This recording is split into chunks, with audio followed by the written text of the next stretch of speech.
מעגל. מה שלומי רעייתך, אביטל?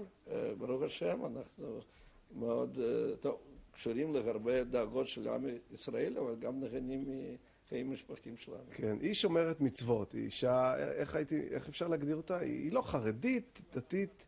אני לא יודע... או שאתה לא אוהב הגדרות בכלל? אני לא יודע איך אתם בכלל מגדירים מי זה דתי, מי זה חרדי, מי זה חילוני. תראה, יש תרי"ג מצוות. תגיד לי, אחרי איזה מצווה אני הופך מחילוני לדתי? אחרי 100, 150, 170? תגיד, אחרי איזה מצווה אני הופך מדתי לחרדי? אני חושב שכל זה שטויות. אנחנו אנשים מאמינים. טוב, אשתי שומרת קצת יותר מצוות ממני, אז כל אחד הולך עם מהירות שלו לאותו כיוון. כן, אתה עצמך, אז מה, אי אפשר להגדיר אותך, אבל אתה שומר שבת, נכון? כן, בטח, אני שומר.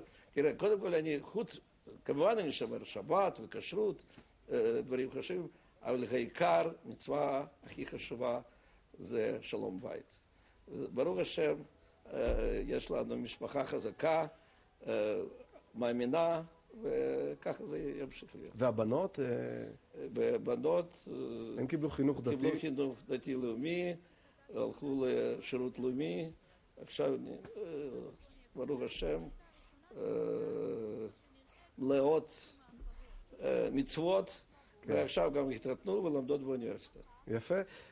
אנחנו ראינו ככה כשחיטטנו קצת בארכיון, הסיפור הזה של הכיסוי ראש שלך תמיד מעסיק את כל התקשורת, עם איזה כובע הוא הולך, ועם הכיפה שלו היא סרוגה, אז ככה וככה, נכון? כן, אני דווקא בשביל להסיר כל הוויכוחים ולא לתת תשובה לאף אחד, או לא לספק אף אחד עם תשובה שהוא רוצה, אז שמתי כובע קסקט של חייל צה"ל, אז אולי נזכר בקטע. וככה עניתי לציפיות של כולם. אז הנה הקטע, בואו נראה. הכובע הזה, כולם שואלים, למה לנתן שרנסקי יש כובע על הראש? ועוד כזה. טוב, כובע זה פעם ראשונה, קיבלתי כובע זה במוסקבה לפני 22 שנה, ב-73. מאיזה תייר שהוא אמר שזה ככה כל חיילי צה"ל הולכים. והרגשתי עצמי כחייל בתוך קרב, ואחרי זה מאוד אהבתי את כבוד. אחרי שעליתי ארצה, אחרי הרבה שנים, אחרי בית סוהר, והתברר כאן שכל אחד קודם כל מעוניין לדעת אם אני לובש כיפה או לא, ואיזה סוג של כיפה, כי זה אומר הכל עליך, אז החלטתי שזה כיפה שלי ושלא ישאלו יותר מדי שאלות. כן, זהו מר שרנסקי, אז עכשיו אין שאלות בכלל.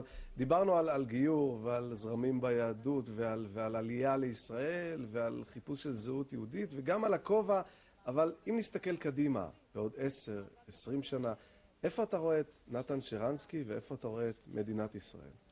טוב, נתן שרנסקי זה בכלל לא חשוב, יהיו לי עוד כמה נכדים וחיים יהיו מאושרים, אבל מדינת ישראל, קודם כל קרה עכשיו דבר חשוב, לפני שנה מדינת ישראל הפכה לקהילה היהודית הכי גדולה בעולם. היום בערך 42% של יהודים גרים במדינת ישראל.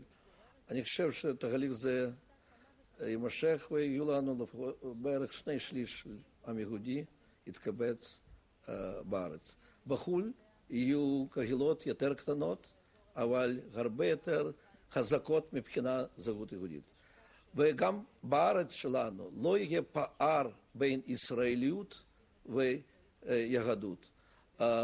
ישראלים ישאפו כוח וגאווה משרשים יהודים שלהם, מזה שהם גרים במדינה יהודית, ויחד עם זה יהודים ישאפו הרבה כוח וגאווה מישראל. וזה מה שחשוב. יפה. ראש ממשלה, אתה תרצה להיות?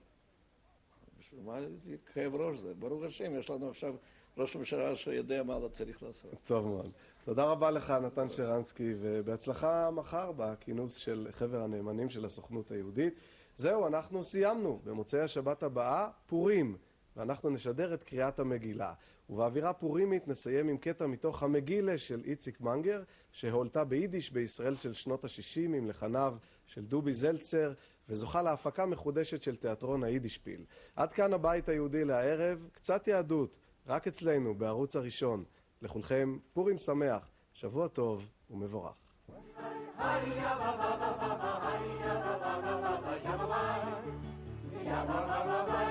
Bye.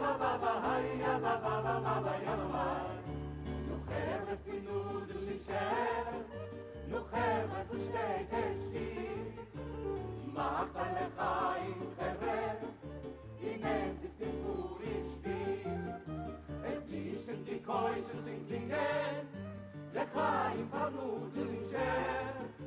Verlässt der grüne Metzier, im Fall der Zell, schwer. Hey! Ja, ba, ba, ba, ba, ba,